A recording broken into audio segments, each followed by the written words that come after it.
All right, Sayusla, we are here with Mr. Mike Bones out at Bones Nursery. Why don't you go ahead and introduce yourself and then tell us about where we're standing right now. Hi, I'm Mike Bones from out here in Florence. Actually, I grew up in Florence, so I know what kind of a school you're going through. You're going through a good school right now, so get all the education you can. Actually, I'm growing rhododendrons. I'm here at Bones Nursery, and I do rhododendrons and azaleas and other types of flowers.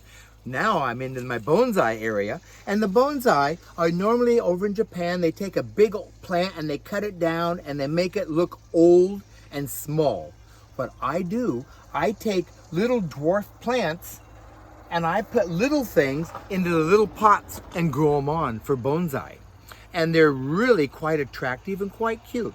But in my bonsai shed, that where we are right now, is all recycled material. It's stuff that the lumber, I picked it up on the beach at Worcester Shore on the beach. That's so cool. The dark netting, somebody had it, they didn't want it anymore, and it's to give us a little bit of shade in here. It's too much shade because the plants need sunshine to bloom.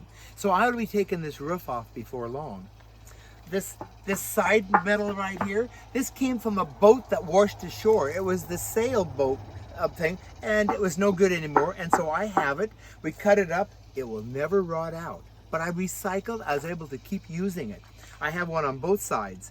And then I have for the decking in here, it was somebody's old deck around their house. It was too old to walk on, dangerous.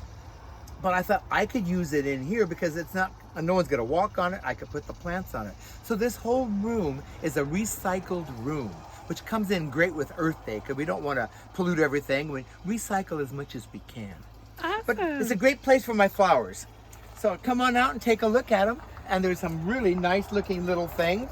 I'm starting to do some pine trees. They're quite cute little guys like this. But I don't normally do the pine trees. I do the rhododendrons and azaleas because they're small and they're cute. Now this is a dwarf rhododendron. And it's a cute little guy. He's too big for the pot, so after it gets through blooming, that's when you prune rhododendrons and azaleas, is I'm gonna cut it back after it gets through blooming. So that's what I'll be doing next. Awesome, thank you. I like my rhododendrons because they're really different colors and they get big. Look at this. I'd say this is getting close to 20 feet tall. And it's a tree rhododendron, it's not a bush rhododendron. And so I like to cut them up into trees. And it's beautiful white. And I really like the white because right next to it, we have the red one. And that becomes a great big nice red one also. But something else that I have out here, it's upscaling or Upcycling. Upcycling. It's just things that washed in on the beach. You know, it's just, there's buoys and it's just, you know, and these are the lids of maybe milk jugs or something, and it's all put together. Did you make that? Actually, I bought that at an auction for a kid's art down in Coos Bay. I was an auctioneer down there, and they were making money for their art project, and so I had to have that. I think it'd be nice to have a big fence with those all over it. It would be an awesome, I mean, someone could do things like that. I love that. It's like upcycled student artwork. That's so cool. It is exactly right, and everyone is different. That's what I like about them. And it's simple and easy to do, and it doesn't cost anything. That's the best part. And it's keeping Mother Earth clean. Yeah, a lot of our makerspace kits that we've been doing for the school system, I circulate weekly makerspace kits. A lot of the supplies that are going into those are upcycled or recycled materials as well. But see, after the beach cleanup, which, you know, is twice a year they do a beach cleanup here in Oregon, and all this stuff could be saved, and look what you could do with it. I mean, it's so cool. Great ideas. Great ideas. People are always asking the difference between a rhododendron and an azalea. Way to tell, but it's not 100% accuracy, and that is, see the little anthers, the little stamens in here? That's the little, where the pollen comes off of. On azaleas, there's only 5 of those. And on a rhododendron, there's 10. So if you were to count that, 1, 2, 3, 4, 5, actually we can open it right up and you could really, there's actually 10 of them. There's 10 of those things in there. And rhododendrons have 10, azaleas have 5. So rhodies are twice as good as an azalea. But if they're not blooming, how do you tell then? Well, then you turn the leaf over. And I don't know if you can zoom in on this or not, but there's little hairs on the bottom of the leaf. There's little hairs on that.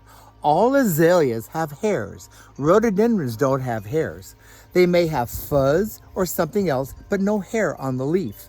It'll have them on the edges and down the mid-stroke, but not on the leaf itself. So that's a 100% way of telling that that's the main difference, really, or the only difference between azaleas and rhododendrons. Okay. The hair on the leaf. Hair on the leaves and 10 versus 5. That's right. That's right. That's a quick way of telling. But then you'll find some that don't have any, or they'll have more than that. And so, but that's a quick way of telling. Awesome. So you learn something. This is a little tiny orchid that can grow here outside in the Florence, Oregon. It's a little small thing. It doesn't get any bigger than this. It's called a pleone, but a ground orchid is a good name. And it's actually terrestrial, which means it can grow up in a tree. Like there's one here in the moss of this tree. That's how they grow in the wild. But being terrestrial, it can also grow on the ground. It can grow both places without a problem. But I've taken those and put them in the moss on this rhododendron. People think, oh, the moss is ugly, it's bad. We need to rethink. I think it looks kind of pretty. It's especially since I've started putting orchids in it now. And so that'll start blooming. It's starting to bloom. That'll be blooming in a couple days. And I've got another one back here and another one here in the moss. And I'm going to eventually put 5 or 6 on this, and they'll keep growing. And over the years, it'll make a big clump of different orchids growing up on this tree. So it's different. I'm using my area. I like using space. Fill it with anything you can. We're going to talk about some native plants. Native plants are plants that grow in your area that have never been planted there by people. They came up there, that's where they belong. And we like to collect those native plants and bring them into our yards. But we don't like to go out and just dig them because you need a permit and we don't want to kill all the different kinds off. And so we start them from seed or other things to get them into cultivation so we can get them into our gardens. A couple things I have here. One's blooming right now is this one that's called Trillium. Trillium is T-R-I. T-R-I means 3. And you look, there's 3 petals, there's 3 leaves, there's 3 everything on this, and that's called a trillium, and that's a cute little native plant that grows out in the wild. Between here and Mapleton, there's a lot of them. Between Mapleton and Eugene, you'll see them on the hillsides now. But down below it is a violet. This particular violet is not wild or native, but this is one called Confederate, and it's a cute little flower ground cover that goes on the ground. Another good native plant that we have, and the hummingbirds love it, this is a wild currant. It's a beautiful little pinkish, some are white, some are pink, and there's a red one out there. But the hummingbirds are all over. In fact, I hear the hummingbirds right now. I hear one right now too. And I have a big plant, I don't know if you can see it, but there's a big plant just starting to bloom up on the hillside. And before long, there'll be hummingbirds all over it. So native plants are kind of nice. This is an Oregon grape. This is our state flower is the Oregon grape. It has a kind of a stickery leaf, like a holly leaf, but that is Oregon grape. It'll have a blue berry on it later on in the year.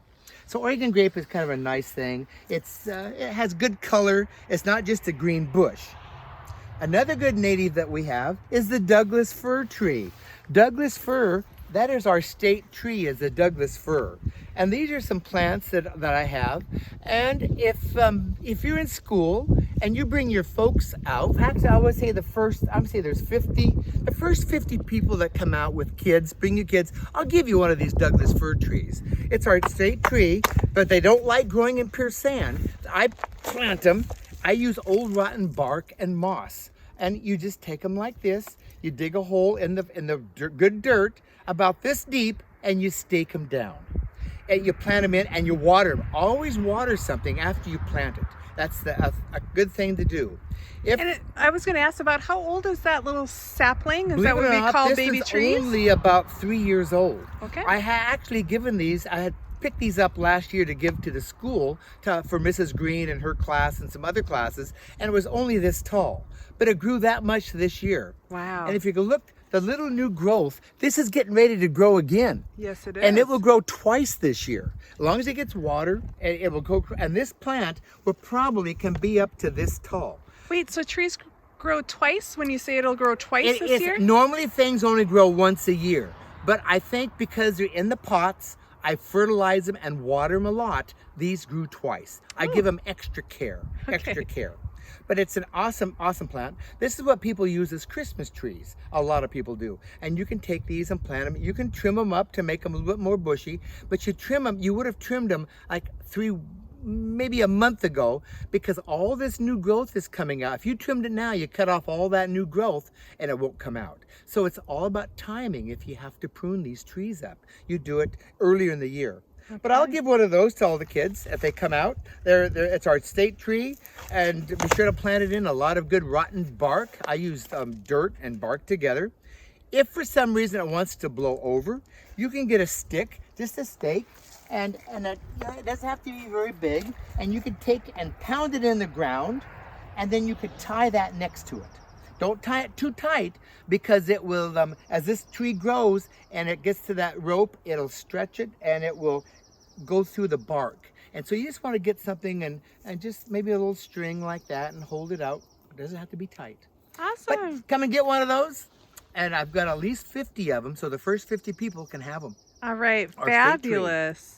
You know, we celebrate Rhododendron Festival because rhododendrons grow wild in our area. That's coming up in May. They should start blooming around right now, the middle of April. They start blooming, and they'll bloom clear up until June, some of them, because there's so many different ones. At one time, our rhododendron that we have growing wild here is called macrophylla, mac meaning big. At one time, it was the largest leaf rhododendron there is. Well, we have a new rhododendron in our area. They've just reclassified it, and that's this here.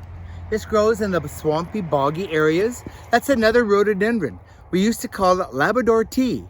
And so now we have just more than one rhododendron that we can celebrate come Rhododendron Festival time. Perfect. Remember, Earth Day is coming up. That's April 22nd. That's just next week, I think it is. It's coming up very fast. Come on out, pick up a free state tree, which is a Douglas fir, and come out to Bones Nursery and say hi. You don't have to buy something, just come say hi. Happy Earth Day, and thanks for stopping. Thank you, Mr. Bones.